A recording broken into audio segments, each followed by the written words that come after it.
So, happy Friday everybody.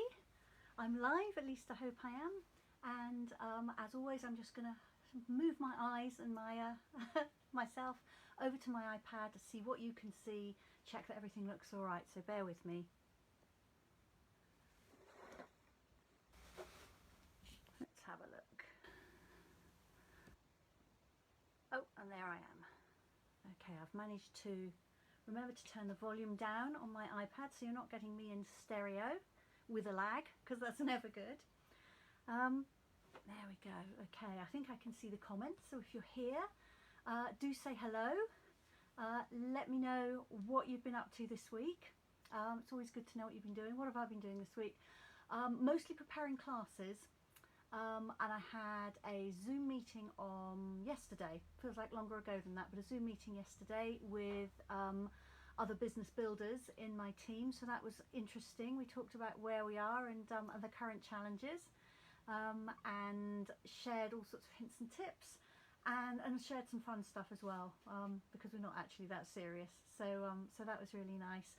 Other than that, I've been preparing my Fancy Folds class, my next card class by post, and the Spring Extravaganza, which I'll talk to you just a little bit about in a moment.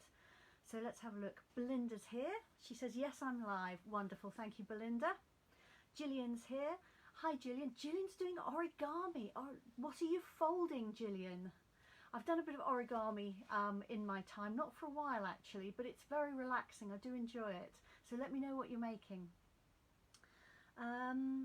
Candy's here. Hello Candy, you're very welcome. Lovely to have you. Well, I don't know about where you are. I know Gillian is further away. Belinda and Candy live fairly close to me. But certainly here in the New Forest, it's been a beautiful day today, really cold. There was a very sharp frost this morning, lots of ice around in the garden.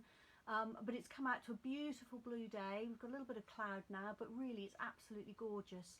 I've been sitting here trying not to be distracted by all the birds. I've got a lovely craft room with windows on 3 sides of it, and right in front of my desk there I've got a really big window, and just here I've got French doors with a bird feeder actually attached to the doors, so I do get rather distracted by the birds. And I've got a rookery in a big oak tree just over there. And I've just been watching the rooks, and they were having a bit of an argy-bargy about whose nest it was, I think. And 2 of them literally just fell out of the sky, and they got about 6 feet above the ground before they suddenly spread their wings. They let go of each other and spread their wings and obviously flew off, although they then went back to the tree and continued the argument.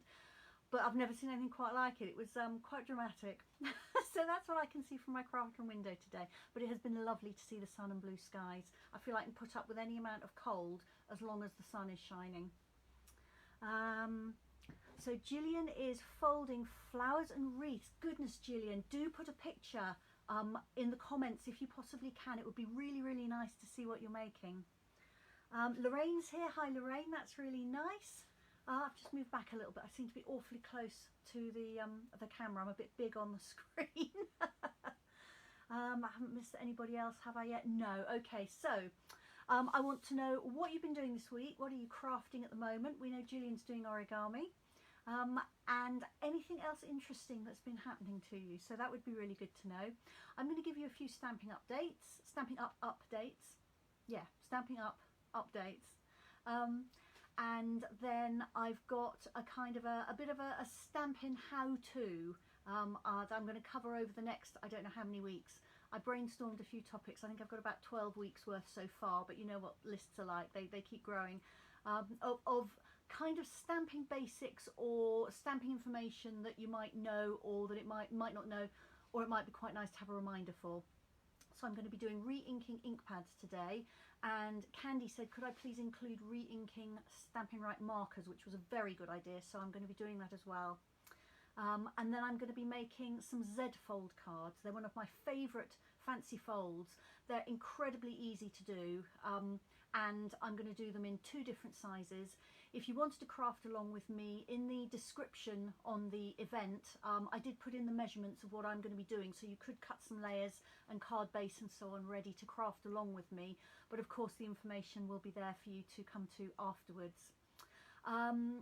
Just in case you don't know, it depends which device you're looking at, but certainly if you're looking on, well, on my mobile phone, if I go to my page, along the top there are some tabs, and then there's one that says more, and if I tap on the more, I get a whole load of other options, and one of those is events.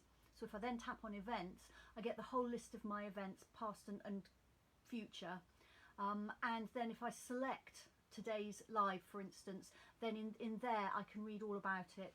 There's all the details there, and that's where you'll find the measurements. So if you haven't found those in the past, hopefully they will be there. I think if you're looking on a laptop, they're a little bit more obvious, and there's probably an events tab at the top or down the left hand side, depending on what you're using.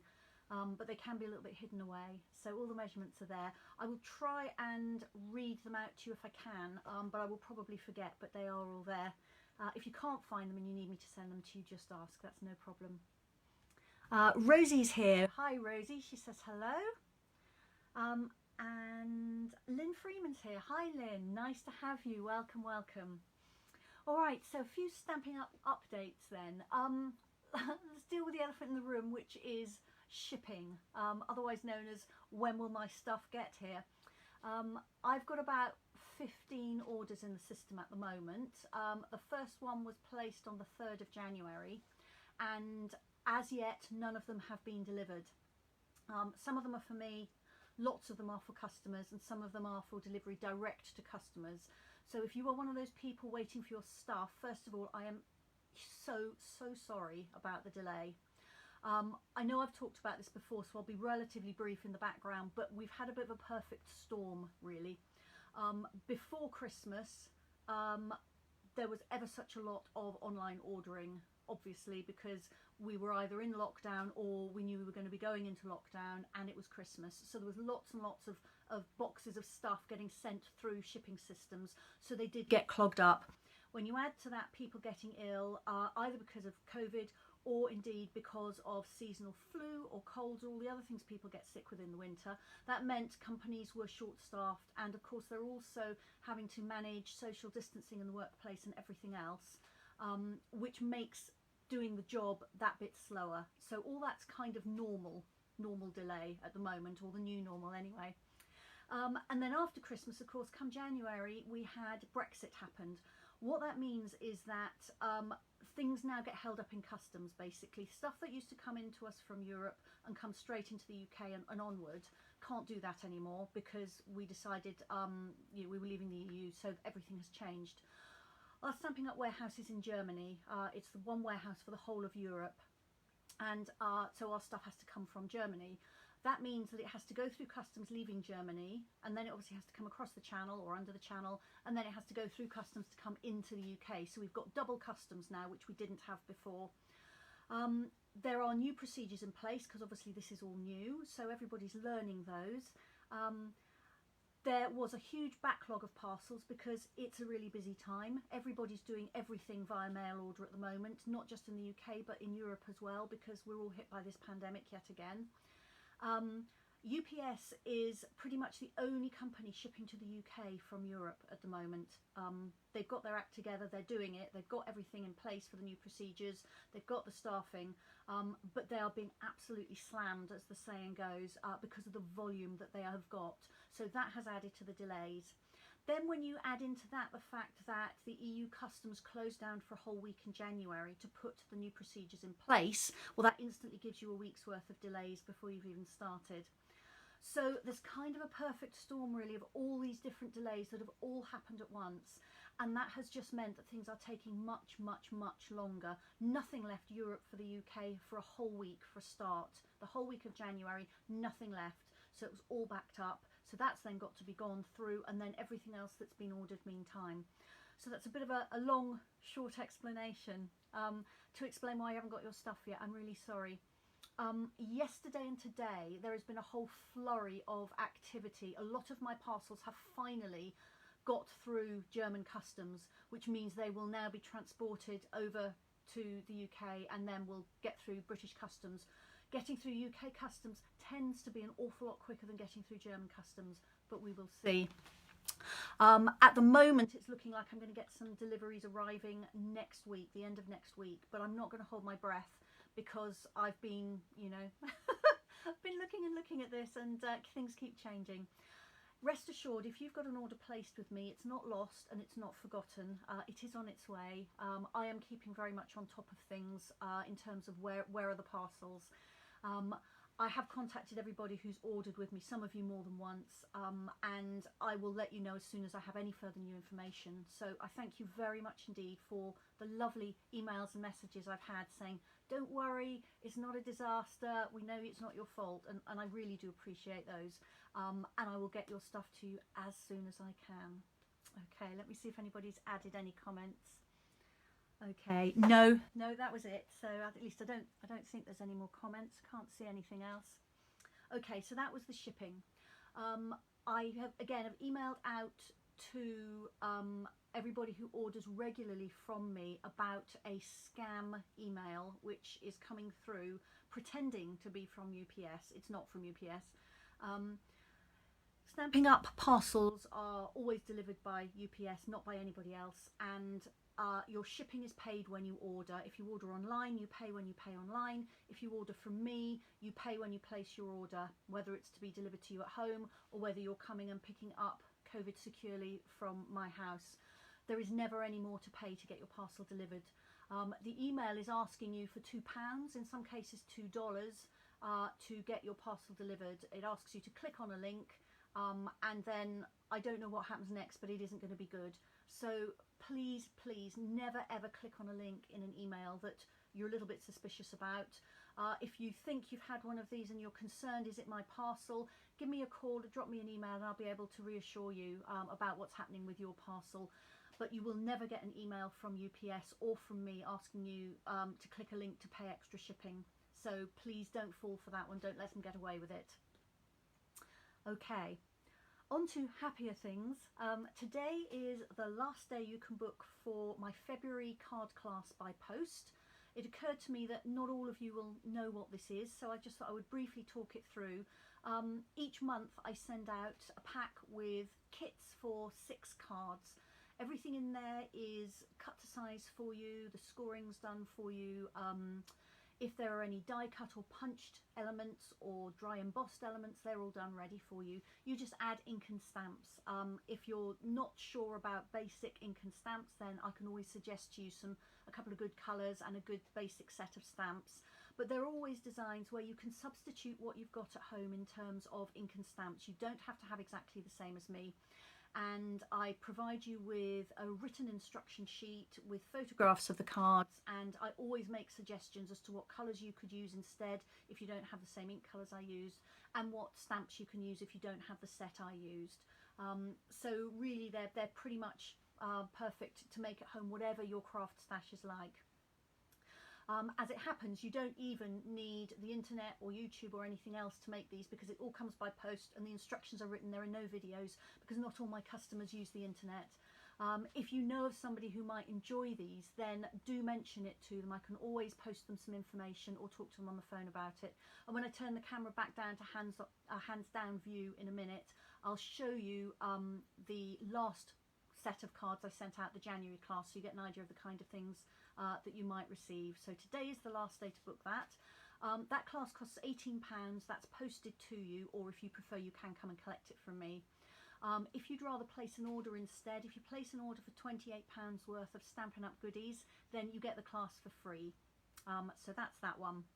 The second class that is finishing booking today is the Garden Wishes card class. I showed you one of the samples for that last week. It's a 4-card class. They are all cards a little bit out of the ordinary. They're not just your basic half a piece of A4 card. There's something extra added to them for that. Might be lots of layers, or it might be a fancy fold or whatever. With that you get the Garden Wishes stamp set as well. And I will post that one out to you. The basic price for that class is £28, and if you need it posting, then there's postage on top. If you've got the Garden Wishes stamp set but you'd still like to do the class, then you get a credit for the value of the stamps, and you can choose something else to the same value. So I can let you have that information, but booking's closed tonight.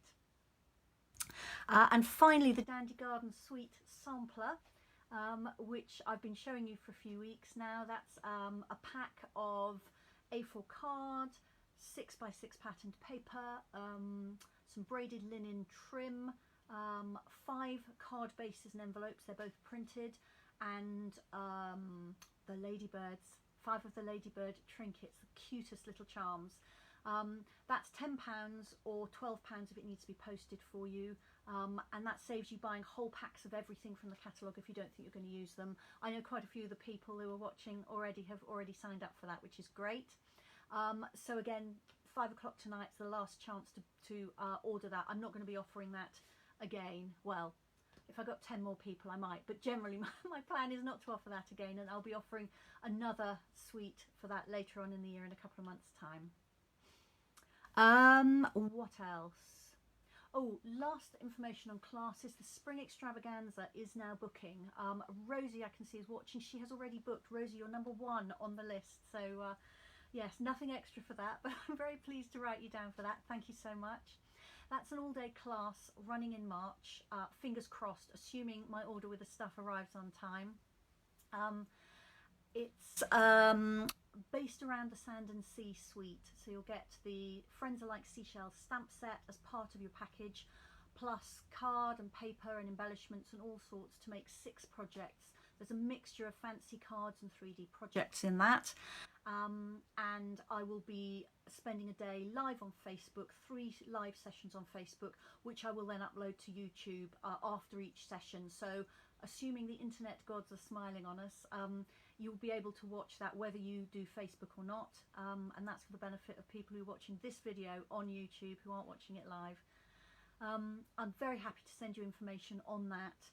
There's a couple of extra options. You can opt to also receive the coordinating dies, you can opt to have the embossing folder, or indeed both, and you can collect your pack from me, or I can send it out to you. So lots of choices there.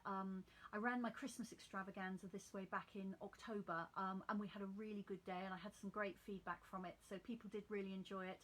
Normally I'd run it face to face, but we all know we can't do that at the moment. I also include a little handmade something for you in the pack, and also a free raffle ticket, and I do 3 drawings of a raffle through the day as well, so there's the potential to earn something in the raffle as well. So yeah, let me know if you'd like information about that class sending to you, and it doesn't matter where you live, you can do the class. Celebration's continuing. We're nearly halfway through celebration because it ends at the end of February. So don't forget about that. Spend £45 and choose something for free from the celebration brochure. Put in a really big order. Maybe you've got friends who'd like to order something, and depending on the value of that order, you could get an extra free stamp set as well as some other free goodies. And of course, as always, the best deal of all is to join my team. Whether you'd like to make a little bit of money on the side, whether you'd like to get your crafting products at a discount, make some new crafting friends, or improve your crafting skills, all those things you can do and more when you join Stampin' Up. If you do that during celebration, you get 5 6-inch paper stacks for free, as well as another £31 worth of free products. So do ask me about that if you'd like more information. You can also find out more on my website, which is sallybowman.stampinup.net. If you click on the join tab there's more information, and you can join from there if you would like. But I'm always happy to talk to you about joining. If you've got a big wish list, it's absolutely the right thing to do. Okay, so I think it's now time for me to turn the camera down. I'm just going to finally quickly check the comments. Oh, Sandy's here. Oh, Sandy's been to the dentist. That is never good. She's feeling sorry for herself. She's just had 2 fillings. I'm so sorry, Sandy. She says hello to everyone very bravely. And Belinda's here. Hi, Belinda. Lovely to have you. Pam is here too. Hello, Pam. Pam says hi to everybody too. Brilliant. Okay, so I'm now going to cover you over, and I can't see my post-its, so I'm going to lean across the desk and find something to cover over the lens. Move your hands down and we'll get started. Okay, here we go. So it's a yellow post-it today in honour of the sunshine. So I'll cover you over, and then I will move everything around without you getting seasick, hopefully. Okay. And then there's always a little bit of adjustment that I have to do once I take the post-it off. Right, just selecting the settings so I'm not upside down and I'm not back to front. Okay, and while I'm fiddling around, let me just ask you if you'll do me a favour. It really helps me if you can like or heart this video on Facebook. That shows Facebook that I'm putting out content that people like, and they show me to more people, and they show me to even more people if you share this video. So if you can just tap that share button, Facebook will then show this to more people, and some of those people will be people who might not have found me otherwise and would like to see what I'm doing. So I'm very grateful when you share it too. I try and remember to ask you to do that. Sometimes I forget, but every time it's great if you share it. So thank you in advance for doing that. All right, so I'm just fiddling around a little bit with this, try and get this a little bit straighter. Ooh, that's not good, is it? Let's move back. Oh, and the hearts are coming up. You are lovely. Thank you so much. Right, I don't think I've got this anywhere in shot. I'm just waiting for my, oh, that looks a little bit better. Waiting for my camera to catch up. You can see I'm moving leads around. Okay. Right, I've just made one final adjustment and hopefully that will be it. I've got my special grid paper out, but I've probably picked the wrong colour given that I decided I was going to re-ink my Pacific Point ink pad. Okay, Rosie's sending hugs to Sandy and also saying hi to Pam. And if you're wondering why I read out the comments when you can read them yourself perfectly well, it's for the benefit of anybody watching this afterwards on YouTube, because they can't see the comments. So I will obviously be responding to comments, but they don't make any sense if you don't know what those comments were. So I've got my ink pad and my re-inker and my Stampin' Write marker and my spoon. It's my daughter's old Barbie spoon, which she doesn't need anymore. But I'm just going to bring in these cards to show you. So these are projects from my January card class, just to give you an idea of the kind of things that are included.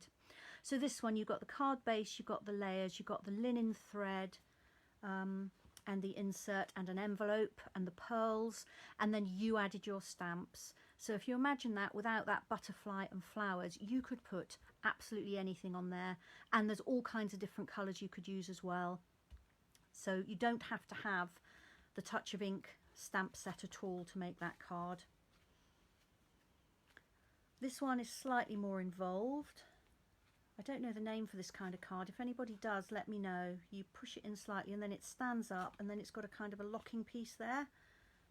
I don't do very fancy folds for this class, but I throw in a little something a little bit unusual sometimes just for a change if I can.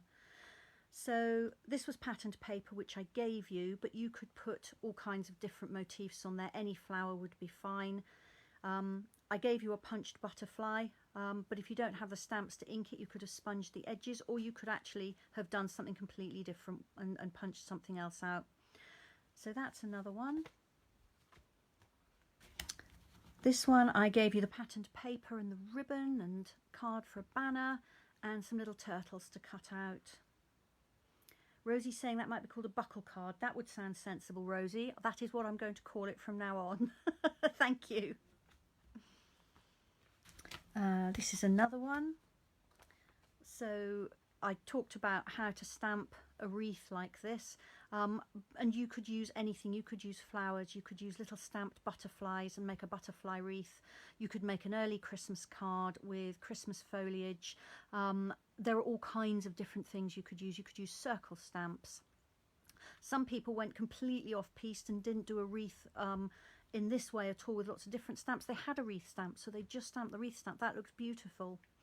And this part in the middle covers up anything that's messy going on underneath. There's also this one, which is patterned paper, and I gave you the punched shapes. I die cut the edge for you, and so on. So all you needed was a sentiment to go in there. And this one the same. All you needed was a sentiment for the centre. That could have been anything. You could have stamped something else in there if you didn't want to put words. So that's just a very quick taste of what the projects were. This is the instruction. It's not the instruction sheet from last month. This is another one. So general instructions, and then for each card you have a photograph of the outside and the inside. I make suggestions about the stamp set that you might like to use, and ink colours if you haven't got mine, and then I give you written instructions. So that's what you would get in my monthly card class. So last day to book for February's class is today, and let me know if you are interested in that. Alright, so I've got my ink pad here. This is actually the old style of ink pad because it needed re-inking. If you've got a new style of ink pad, it will look like this. So this one opens up at the front like that, a bit like a powder compact, if you're old enough to know what those things are. The one I've got opens up slightly differently. If you've got the older style like this, you'll know how they open and close, so I'm not going to worry about showing you that. But here's my ink pad. Here's my bottle of ink. When you buy an ink pad, I always suggest that you order a bottle of re-inker at the same time. We have had some issues with getting our ink bottles through customs over the last while. That situation is improving all the time now. Lots of our re-inkers there's not a problem with, thank goodness. There was a European regulation that changed and the labelling on them was no longer sufficient, and it took a ridiculous amount of time to get the labelling approved by the EU, approved by Germany, because that's where the stuff was coming out from, and that seemed to have to be separate to the EU, and then obviously sorted out ready for shipping to us. But anyway, that situation is improving, so do order an ink refill bottle every time you order a new ink pad, and then you can always re-ink it when it's ready to have that done. You'll just notice that the images you're making when you stamp will be paler than they used to be. You might notice they're a little bit blotchy. There might be pale areas and darker areas. You might even notice, depending on the colour, that the centre, which is where you mostly tap your stamp, is paler than the outside. That and all those things mean it's time to re-ink. So get your re-inker and just drop some drops across the surface of your ink pad like that. You can see how quickly those are soaking in. This is also a very fluid ink. Depending on the colour, some of the ink, the re-inkers are very, very viscous. They need more squeezing and they will sit on the surface. This one is soaking in quite quickly. And then you want something smooth with no sharp edges on it to spread out the ink. You can use a bone folder. It will stain though, so I don't use my bone folder. I've got an old spoon. You can use a metal spoon, a plastic spoon. Just make sure that the edge is not sharp, because what you don't want to do is accidentally cut the foam on your ink pad, or if you're inking something like Memento that's a felt ink pad, you don't want to cut the fibres on that either. And then I just behave as if I'm buttering a piece of toast. So I'm pressing this down and going from one side of the ink pad to the other. Alright, so I've done it that way, and now I'm going to turn my ink pad round and go across the other way. So I've done the long way, and now I'm going to do the short way. And that will push that ink into the ink pad and help to spread it out, because obviously it went on in droplets and I don't want it sitting in little patches. I want it all spread out. If your ink pad was really, really dry, you might need to repeat doing that 2 or even 3 times. But I encourage you, if you possibly can, to now leave that for that ink to settle. Gravity will pull it down so that when you open your ink pad again, it's at the top. And also it will spread sideways. So you don't want to put too much ink on at this stage, because once it stands and that ink kind of settles down and levels itself, you can end up and find out that you've got too much ink on there. So it's best if you can possibly leave it a little while to do so. I'm just going to clean that off on here because I'm in my craft room. It's a water-based ink on our normal classic stamping pad, so that just rinse off that spoon underneath the tap.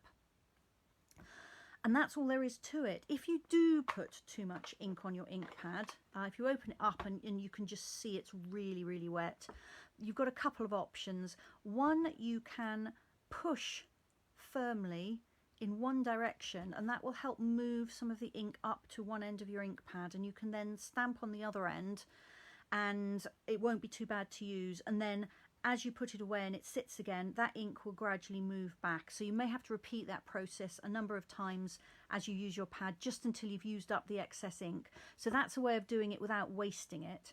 But if that's too awkward, you can just pick up your ink pad and stamp down onto scrap paper a few times, and that will absorb some of that excess ink Kitchen paper will do as well, anything like that that's quite absorbent.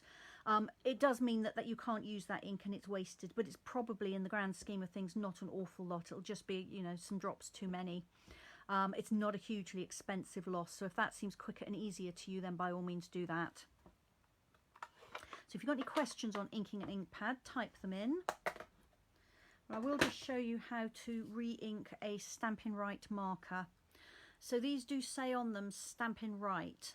That is not the same as a Stampin Blends marker, just in case there's any confusion. If I put them next to each other, you can see they're different.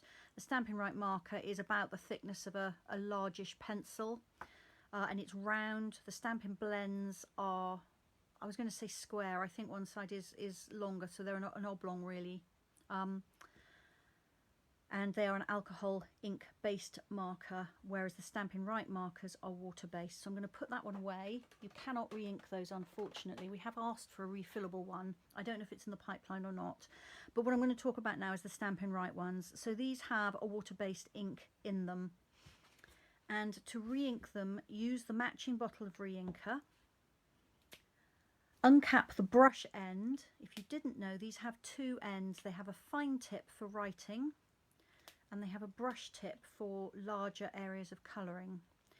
And on the barrel you've got a wide band and a narrow band, so that shows you what is where, which end is which. So I've uncapped the brush tip. You can do this in your fingers, and I will probably get inky even though I've got a bit of kitchen paper here, but my suggestion is you have a folded piece of kitchen paper, gently grip that brush tip and pull it out, and it's probably going to do what that one just did and fly everywhere and cover me in blue ink. There we go. So just leave that there, and then add to your marker a few drops of re-inker. So you'll see there's a hole in that end now, and you can just drop the re-inker in there. So I usually start with 2 or 3 drops, which doesn't seem like very much, but if you put in too much, when you put the tip back, you'll find the whole thing overflows. And then you put the tip back. If I lift this up, hopefully you can see that that end is narrower, this one is a wider end, and the wider end is the one that you colour with. The narrower end goes into the reservoir inside the pen. So I'm just going to try and grip that and just pop that back inside the pen like that, and then push it down a little bit. So I've got about that much of the pen tip showing. I'm hoping you can see that. Wait for my iPad to catch up. I think you probably can. Yeah, okay. And then I'm going to put that marker down flat on a surface. I'm not going to put it into a pen pot or anything like that, because then gravity will just pull all the ink down to one end or the other. And you can find that the end that's up in the air dries out and you can't re-ink it again. So always keep your markers flat. I know they don't look as nice on your desk, but keep them flat. Leave it an hour or so and then try colouring with that, and see what it's like. This is my note sheet. And if it's colouring nicely, if there's plenty of ink there, your job is done. If it still seems dry, then repeat that process with another couple of drops of ink, leave it for an hour again, and then see what you think. It's very easy to put too much ink in these, and then you pull off the cap and it's all flooded out and spatters everywhere. So it's better to go slowly and carefully. So that is how to ink your Stampin Write marker. And again, if you've got any questions, let me know. Despite the kitchen paper, I've got blue ink all over me, so I'm just going to try and clean my hands before I get crafting. Otherwise, we all know where that ink's going to end up. I'm also going to have some of my tea.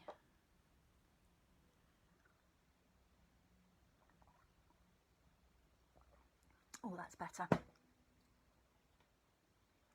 Okay, checking for any more comments. I don't think I can see anything else there. All right, so I'm going to pull in my first project.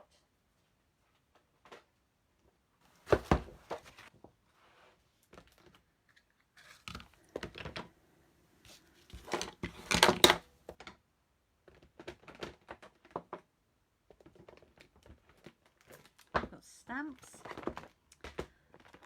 I have ink pads. I've got cards.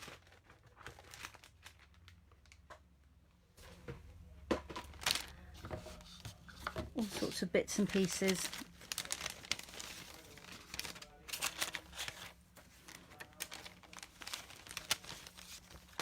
Alright, so that's my template, and then these are my bits in here. And I will talk you through what I've got here. Alright, now I said I love Z-fold cards. I really love them because they are so much more interesting than a plain card, but they don't really take any more work. So this is half a sheet of A4 card, near enough. I've actually trimmed it to 11 inches long, but it's half A4 wide, which is 4 1/8 inches. And I've scored it down the centre, which is at 5.5 inches. And then that folded would make a perfectly nice card, and I make lots of cards landscape orientation like this. But if I score that front panel down the middle, which is at 2 3/4, and then fold it back on itself, I've instantly got a Z-shaped card base, which I can use like this, decorating that piece, or I can add a panel that sits across here like that. And it instantly is much more interesting with pretty much no extra work. So that's why I love Z-fold cards. So this is my template. I make a template for all my fancy fold cards because then I haven't got to remember what the measurements were, or find a card I made and get my ruler out and see how big it was. I always write them on the template. So my card base is 11 inches by 4 1/8 inches. Scored landscape at 2 3/4 and 5.5 inches. And then these are the layer measurements that I also put on the event page here. So I will try and talk you through those as I bring them in. But first of all, I'm going to make my card base. I've got some mint macaron card here, and I'm going to bring in my trimmer and try and keep this on camera so you can see it. So I'm going to cut this in half along from the short side, cutting the length of the card. So that's going to be 4 1/8 inches, which I'm hoping you can see.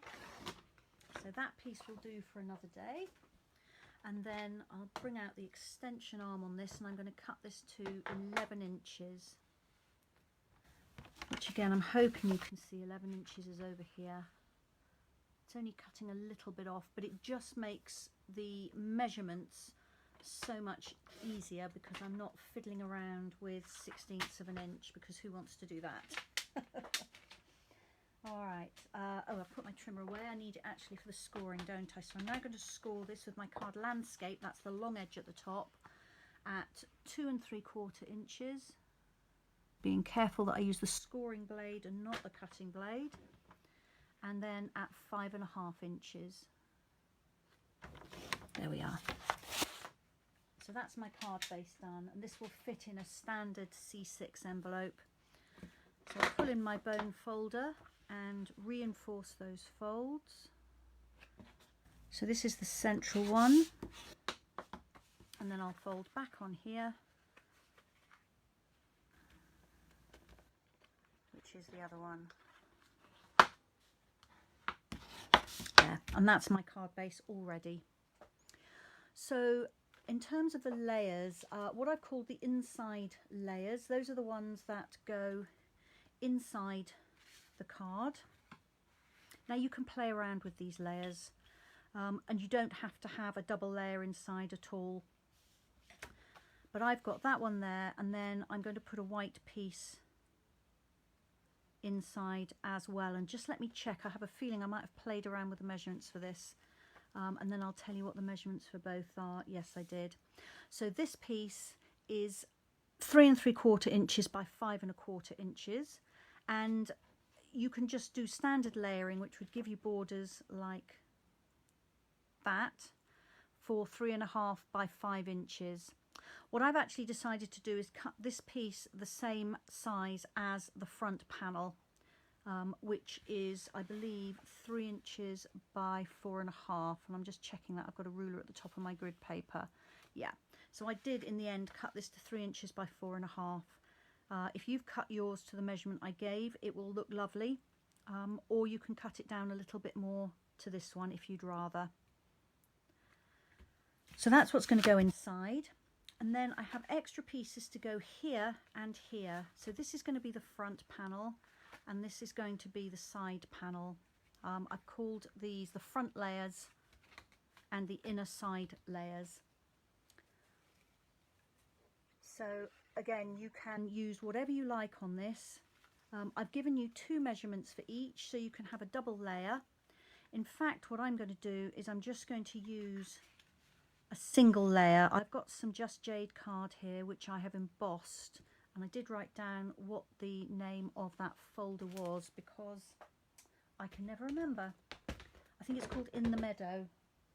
Where's my bit of paper that I wrote it on? On the floor is where. Okay, Meadow Moments. Okay, it's the Meadow Moments embossing folders. There's 2 in a pack, so I've used one of those there. So these measure 2 1/4 by 3 3/4. And if you saw my earlier measurements, my earlier post, this is the measurement that I mistyped onto the description for the event, and then I corrected. If you cut them a couple of days ago to the wrong measurement, my apologies first of all, but secondly, you can just cut them down because the measurement I gave you was actually slightly too big. So I'm sorry about that, but hopefully that's okay. So for these then I'm just using that first measurement, the 2 1/2 by 3 3/4 for these. And then once those are stuck on, which I'll do in a moment, the other pieces I'm going to need are what I'm calling the extra front panel. Now this is optional, but I like to include it, which is going to go across here like that. So my Just Jade layer is 3 by 4 1/2 inches, and the white one is 2 3/4 by 4 1/4. Okay, so all those measurements are on the description for the event if you need them. I'll also pop them on the description for the video when I upload it to YouTube. But if you need me to send it to an email, just let me have your email address. Okay, more tea. Right, so I decided that I was going to use the Forever Fern bundle because it's just so pretty. Now I stamped and I've already die cut some of these images because I thought otherwise you're going to be watching me stamp and die cut for 20 minutes, and it's fun if you're doing it yourself, but it's not so much fun to watch somebody else doing it. So that's those, and I have got some berries somewhere. Let's see if I can find those. Did they go under my grid paper? I think they might have done. I've also got some of the laser cut gold paper, which is very beautiful. Ah, there's my berries. They were under my grid paper, and the sun has just moved around, and I'm just going to pop an extra light on in here. Bear with me.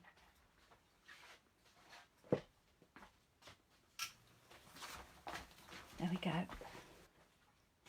Okay, when the sun's shining in from one side, it's very bright, but once it moves, I need that extra light on. All right, so I've got all sorts of bits here. So this is what I'm going to be working on for the front, and I decided I wanted to use one of these lovely gold hoops, and so I've stamped and die cut some of these pieces. I think there's some I'm going to pop underneath, some I'm going to put over the top.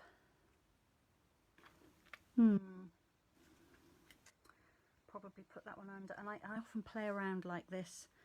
And I've probably told you before, what I often do is take a photograph on my phone because that really helps me see where I'm going to be putting things. And I've got some gold, so I'm going to be doing something like this. So I just need to know that I'm going to put a couple of them underneath the gold. And I'm going to work on the front panel, and then I'm going to put everything else together. So the ink colours I used were Mint Macaron, Pretty Peacock and Just Jade, which are all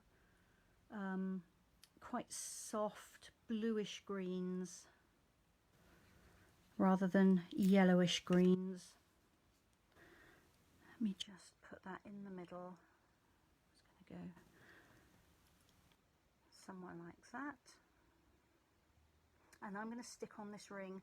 You can use mini glue dots for this and just kind of use your scissors, or you take your pick tool and kind of roll them, fold each side to the center, as it were, so you end up with just a little tiny sticky oblong. But to be perfectly honest, I find the multi-purpose glue holds these in place really strongly. I just dot some of it along the ring. It takes a little bit longer to dry than a glue dot does because the rings aren't porous, but it does hold them really strongly.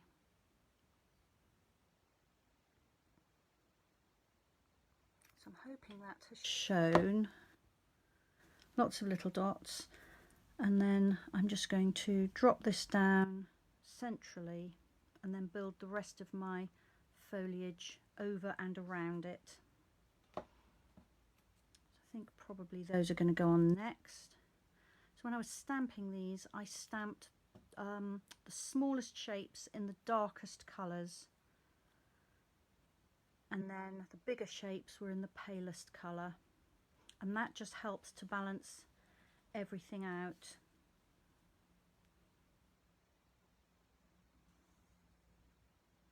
So this laser cut paper really is absolutely beautiful. The cutting is all done for you. The detail is amazing because it's being cut using lasers. And then you just push it out of the backing paper, and that's in the Forever Fern suite as well. If you're not familiar with all these goodies, you can have a look in the annual catalogue. Page 108 is where you'll find it.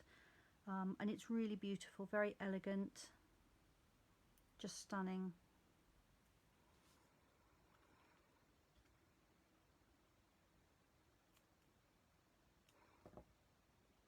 And the images are perfect for pretty much any occasion you can think of.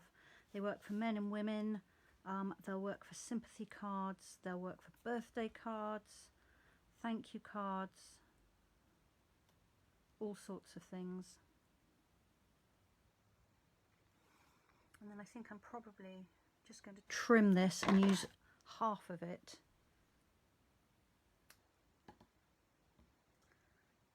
Just down here, that half I think. I'm just going to trim the bottom of this stem so it doesn't look quite so much as if it's been cut off. There we are.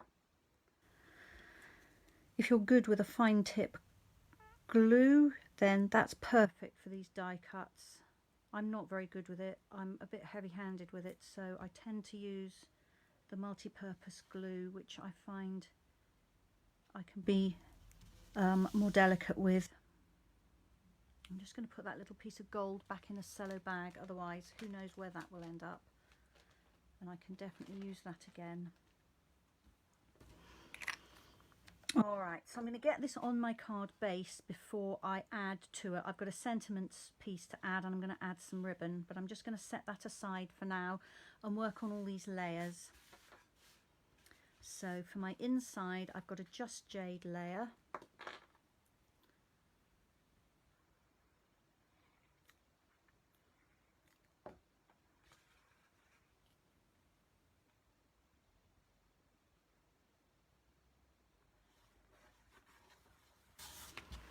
And then I've got a white layer, and I'm just going to stamp on this one just a couple of those leaves that I used before, I think.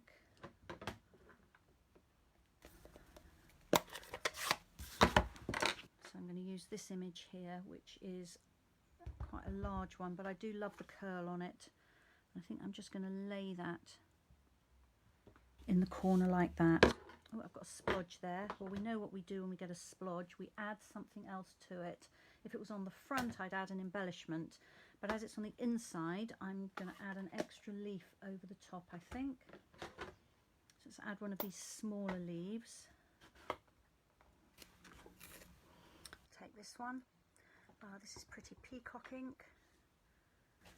And let's just stamp it. Hopefully cover up. There we go. You'd never know that was there, would you? And then just for completeness, I'm going to stamp the berries just so I've got all the images that I used on the front. And that's Just Jade ink. There we go. So that's my insert piece. So there we go. That was an opportunity, wasn't it? Not a mistake. Getting that extra inky smudge on there.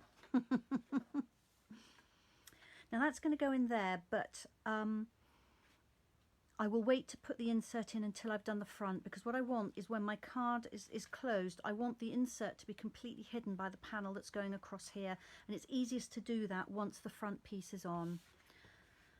So then I'm going to pull in these pieces here, and I think I want my embossing on the edges, the outer edges. Marjorie's joined us. Hello Marjorie, how lovely to have you. What I want to know is anybody crafting along? Gillian, are you still folding your origami? A little bit of ink, not ink, glue there that I didn't want. Let's get rid of that.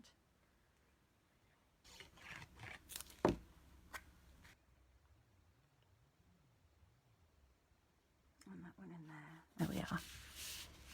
So that's my front layer and my inner side layer. Now I'm going to pop this one onto here. I'm just going to turn it over cautiously and make sure that ring has set. Yes, it has. That's not going to come off. I didn't want to turn it over and find that my careful flower arrangement fell off and landed on the table. There we are.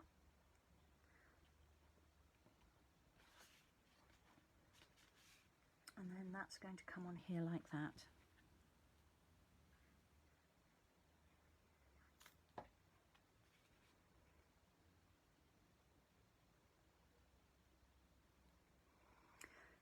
So I'm just centering that between the inside Just Jade layer and the front layer, the Just Jade layer.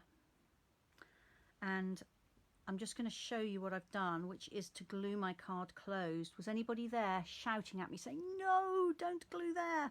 Okay, so I'll show you how to get out of this. I'm just going to unstick this. So what I did was I put glue all over the back of that panel and then carefully glued it down, okay? But fortunately there is a way around it. So first of all, I'm going to add a piece of jade card on the back there, which I'm just going to grab from the other side of the room. It only needs a little scrap.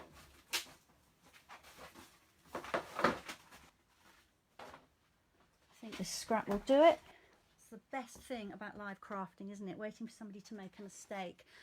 So it's a good day for you today because I've just made two. Okay, so what I'm going to do is measure this. So I'm measuring the bit that's extending, that's got the glue on it, which is about 2 5/16. Let's write that down. 2 5/16, and then this will be the 3 inches. So I'm going to cut a piece of Just Jade card, the same colour, and then just stick it over that gluey back to the front panel, and then it won't stick to the inside.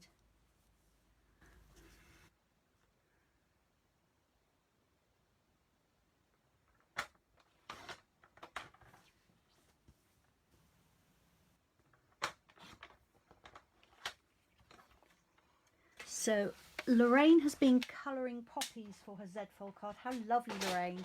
Please show us a photograph when you've finished. And Belinda is crafting and she's cracked open the Hydrangea Haven suite. So she's a bit behind, but we'll complete the cards later. Oh, how nice. I really, really want those hydrangea stamps and bits and pieces. I haven't got them yet. There. So that is just going to sit on there nicely and cover over this glue. So if you ever forget what you're doing and put glue all over that front panel, then this is how to get out of it.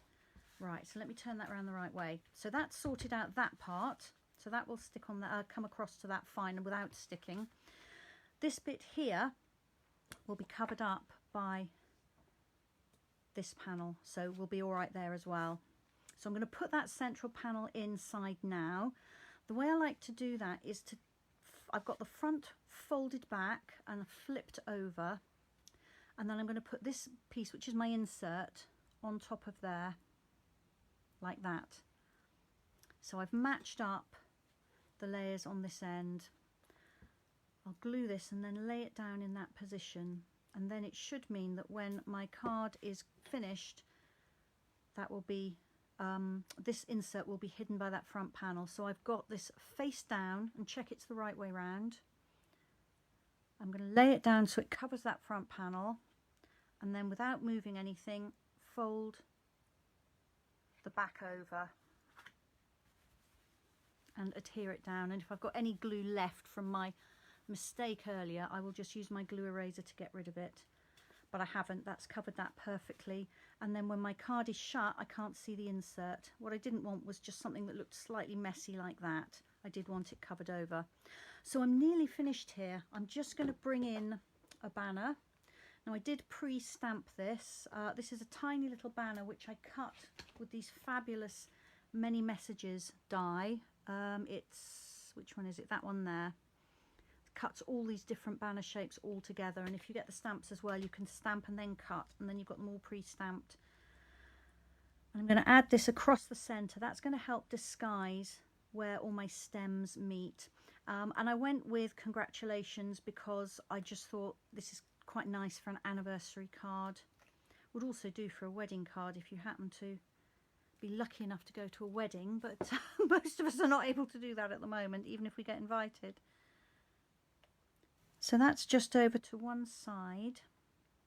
I could put that up on dimensionals. I thought I might, but I've got so many layers of paper underneath that I'm not going to. And then I've got some of this pretty Just Jade gingham ribbon, and I'm just going to tie a bow. Rosie's saying it's pretty. Thank you, Rosie. So that's just, it's probably about the right size. Let's just, yeah, I think so. Neaten those ends. I'm going to overrun today because I've got another card to show you. So if you need to run, I will understand. But I hope you can stick around. But if you can't, you can catch it on YouTube later, or just come back here and play it again. There we are. The second one will be quicker than the first because I haven't got quite so much to explain. And with any luck, I won't make the mistakes either. There, so I'm just going to pop that on there with a couple of mini glue dots. I love these for ribbon. They don't soak through and show, and they're really, really strong. There we go. So that then is my first Z-fold card. If I stand it up, hopefully you can see that's got a nice Z shape to it. And I'm really pleased with that. I love these colours together. I'm going to quickly make a little bit of a space. And then I've got another Z-fold card to show you that's a different size. I'm going to clean my stamps as well very quickly. Belinda says she loves the card. The suite makes some lovely delicate cards. Yes, it really does. Antriana's here. Hi, Antriana. Thank you very much. I'm glad you like it. Okay, I won't put them all back in the box just so I don't hold things up, but at least that way I'm not going to put ink on everything.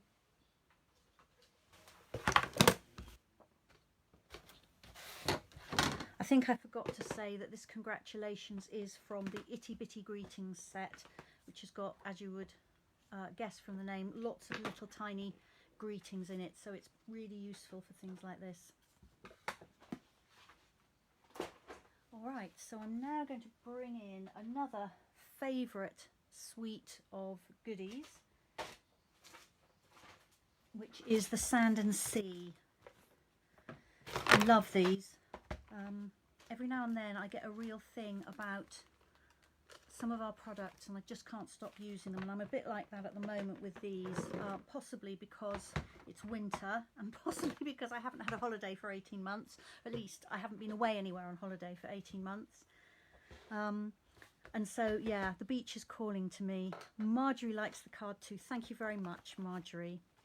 All right, I'll bring this one back at the end, but I'm just going to move it out of the way for the moment. Now this card is a 6-inch square card. No, it's not. It's a 5.5-inch square card. I was making 6-inch square cards earlier. I've got 6 inches stuck in my head. A 5.5-inch card, and it's exactly the same length, 11 inches, as the one I've just made. What I've varied is the width here, so you can change the look of the card just by changing the width of the card piece you use. And this one is 11 by 5.5 inches. And I've scored it landscape, and the score lines are in exactly the same places, so at 2 3/4 and 5.5. And then I fold it over. That would make a perfectly nice square card, but if I fold that back on that score line, then I get my Z fold, and this again is my template. So I've got all sorts of bits here ready to put it together. And this one will go together a little bit more speedily, and I will talk you through what I've got as I go.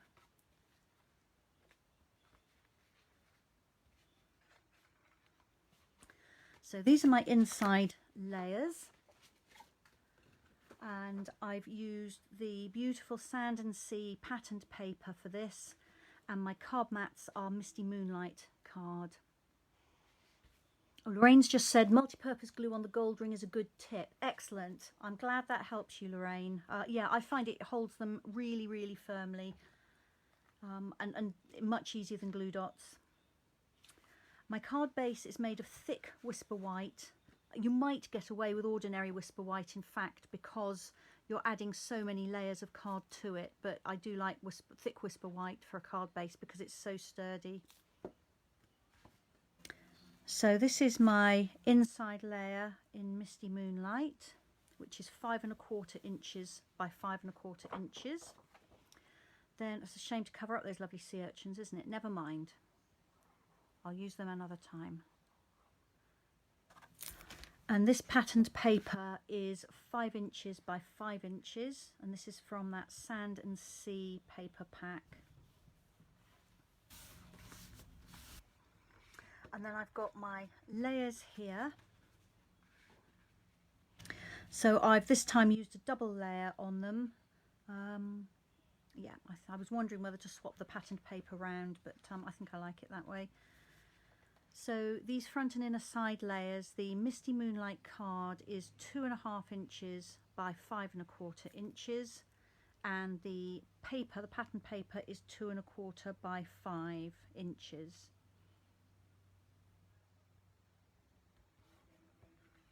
So they're you know, similar to they were on the first card, but they're just taller. They're all taller because I've made the card taller.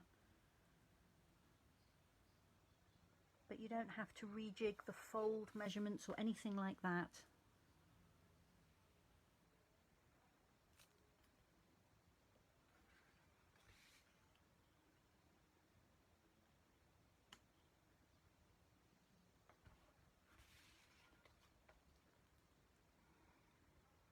So once you've done the cutting, it all comes together very, very quickly. You can see how fast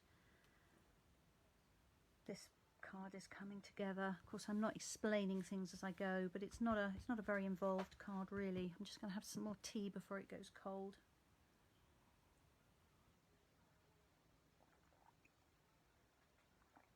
Nearly cold. All right, so that's my inside and that's my front.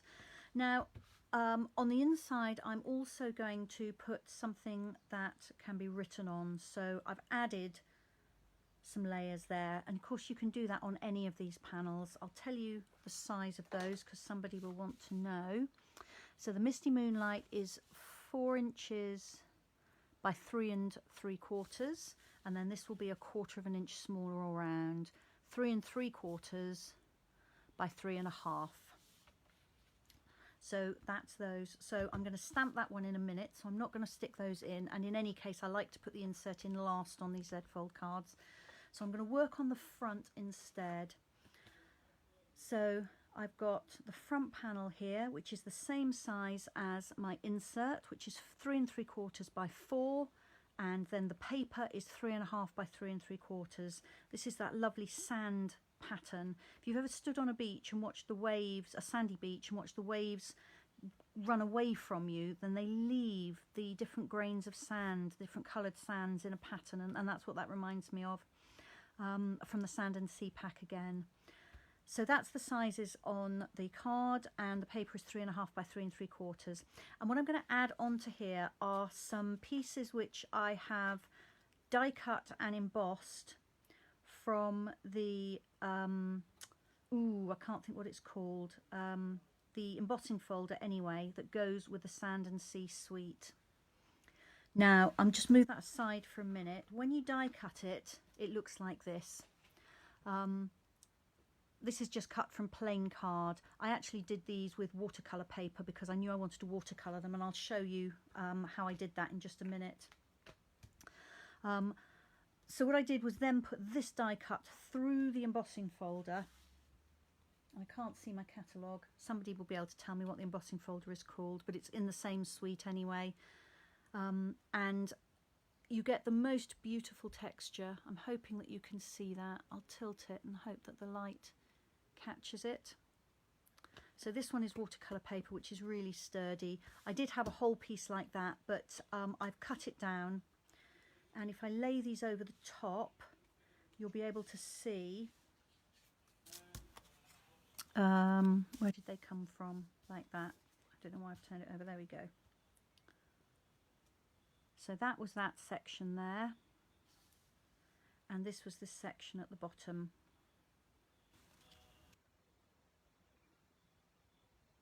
Like that. I've used that one somewhere else, and this was the piece that was there. So you can see that you can actually, obviously you can use the whole piece on a card, but you can actually snip it up and use the different elements and make several different projects. So I've taken these, and you just snip this apart. I think I said before when I was showing these in my launch week, it reminds me of when I was a child and I would get a sheet of scraps to cut apart and stick into my scrapbook. So you can just cut across these little tabs here and snip those off. Sometimes you might need to just neaten up your cut marks, but you will end up with a piece like this very, very quickly and easily. Like that. So because it's watercolour paper, it takes wet media really, really beautifully. So all I've done to colour that is I've taken my water painter. This has got water in the barrel. If you haven't got one of these, you can always use just a wet paintbrush and some clean water.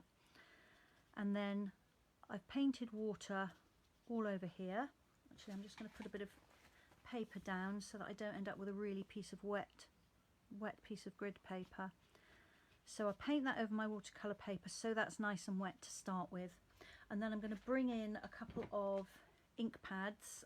This one is Flirty Flamingo, and I'm just going to squeeze it between my finger and thumb, and that pushes the ink pad against the inside of the lid and gives me a little pool of ink there. And then I'm going to do the same with my Sahara Sand ink pad here. So I don't know if that'll show. I'm squeezing my thumb and my fingers towards each other, and again that's deposited some ink.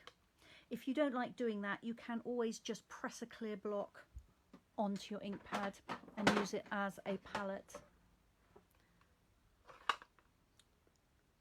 Like that. So I've now got ink on that clear block, so I can use that as a palette instead.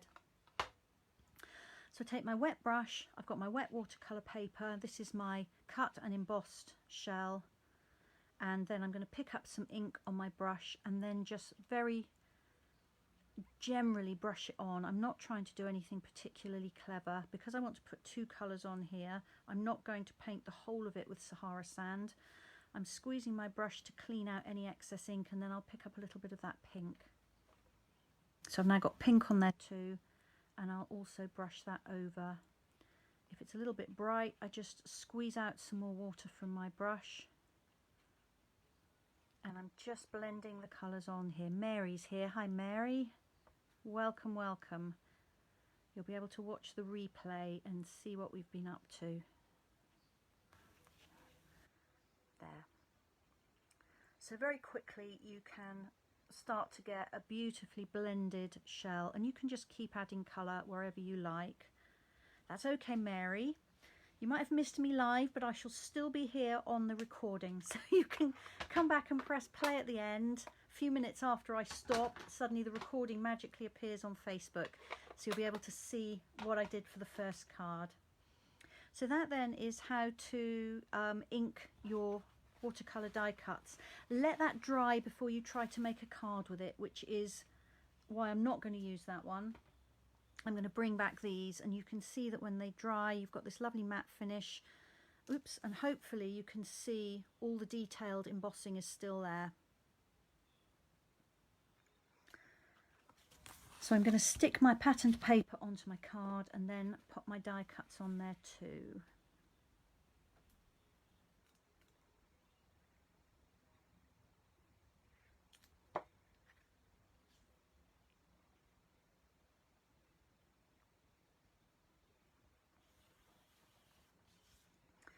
And I think I'm going to overlap them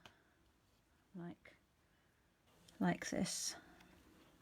So I'm going to stick this one down flat, and I'll use dimensionals on the one that overlaps it. The watercolour paper is quite heavy and sturdy, so don't use too much glue, but use enough glue.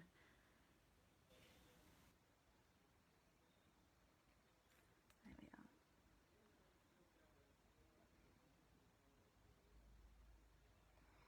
In case you're wondering, I used mint macaron for the seaweed. This pink shell is Flirty Flamingo, and this one is So Saffron with some Sahara sand, and then down here Flirty Flamingo and Sahara sand. And I've got ink all over my finger. Look at that. Let me just wipe that off, because we all know what will happen with that. Okay, need a little bit of glue, I think, on that frond. I quite like them to look dimensional, but I don't want them poking up too much. Let's see if that helps. All right, and then this one, I'm just going to add some dimensionals behind it.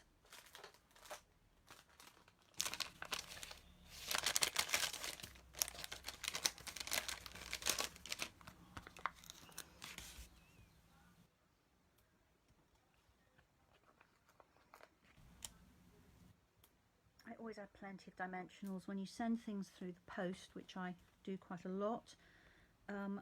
They just, you know, really get bashed around. Now, can I squeeze one of those in there? Let's have a look.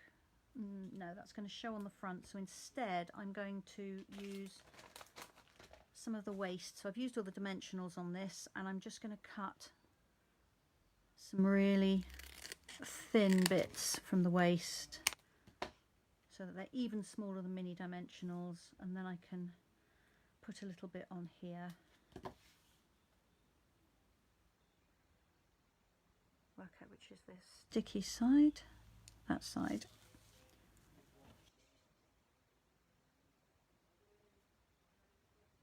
So this is a little bit fiddly, I'll admit that, and you could just stick it flat, of course you could. These little thin strips I've cut will curve quite nicely. Need a little bit more down that end. So don't ever throw away these sheets when you've finished the dimensionals, because you can always chop up the extra bits and use that.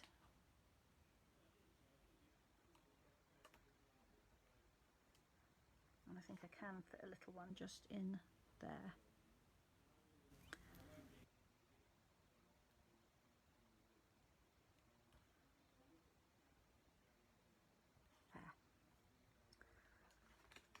Move those out of the way, and now I just need to take off all the backing.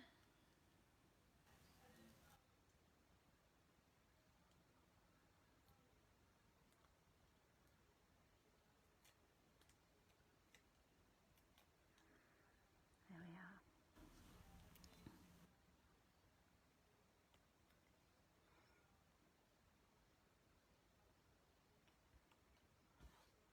Get rid of those scrappy bits. All right, so that's my piece now for the front. Just going to fit on here. So I have got them extending off the patterned paper a little bit, which I like. And this time I'm not going to put glue all over the back. I'm only going to put it on the part I actually want to glue down, which is this section here, which is over here.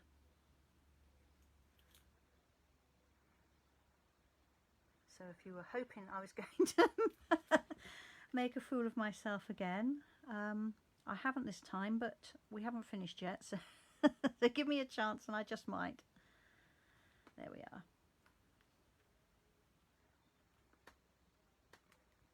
Okay, so that then is the front of my card. And I'm going to move that aside just for a minute.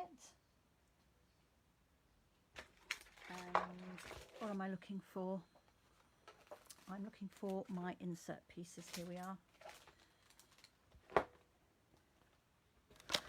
And I'm going to use this shell here, and I'm going to use the Happy Birthday to My Beautiful Friend sentiment stamp.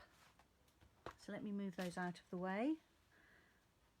And I'm going to use Sahara Sand ink for the shell, and I'm going to stamp it off once or twice. Oops, just so it's not quite so dark. And I just need a scrap of white card just to see how much I need to stamp off. There we go. So if I ink the stamp and stamp once, it's that dark, and if I stamp again, it's that dark, which is probably the right one. And if I stamp again, it's really probably too pale to see, so that's the one I'm going for, because I'm going to overstamp it with the words. And I should also have my foam mat underneath. All right, so I'll ink that shell stamp again, stamp it off once, and then stamp it in the center. So I've just got quite a faint impression from that. And then I'm going to come in and stamp the words in Flirty Flamingo. It's a colour I haven't used an awful lot, and then all of a sudden I'm using it all the time with these shell images. Right, I'm going to pull this a little bit towards me. My apologies if you can't see very well. I'm just trying to get over the top of it so it's straight. There we are.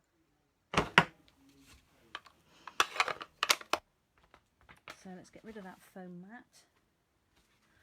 I'm now going to layer that on there.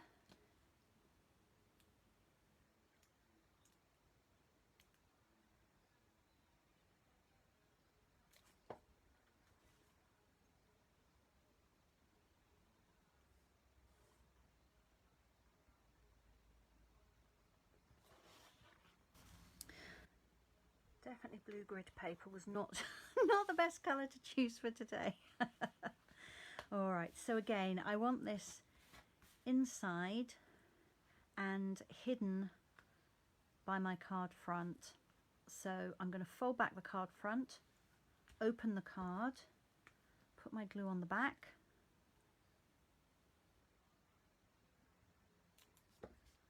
check which way up it is. So this is the correct way, and then I want it face down. And I'm going to lie it on top of that front panel and just hold it in place while I fold the back panel over and close the card. And then when I turn it over, my insert is hidden by the front panel, like that.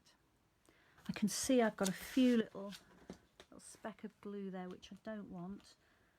Bring in my glue eraser and get rid of that. And then I've got some of the beautiful opal rounds, which I'm going to add. These just make anything better. They're just lovely. So they really catch the light, just like real opals. And let's have a look. Got my take pick tool somewhere. There we go. And I'm not sure what size. Large might be too large, but let's try.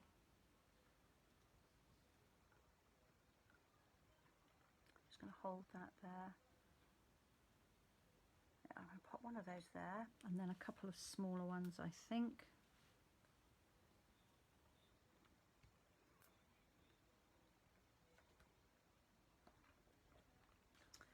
we are, and that is my finished larger Z-fold card, which I'm very pleased with actually. I say it myself. I think it's because this paper and these shells are just so beautiful. So yeah, if you like working with these, think about booking my spring extravaganza, because that all-day class is going to be all projects using this suite of products. I've emailed out to my usual people who book classes with me, but if you haven't received the details, you're not on that list, then let me know and I will send them out to you separately. I'll stand it up so you can see that it's a Z.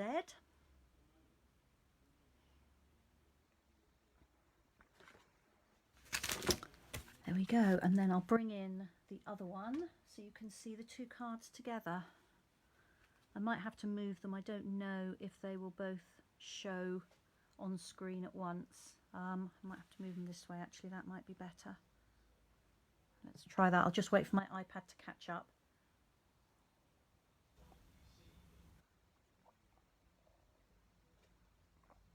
That's better. Okay, so that is today's two cards. It's all the crafting I'm going to do with you today, and I've got my sticky note here just to pop over the camera lens, and I will just turn you back up to me and say goodbye. It's been a busy session today, hasn't it?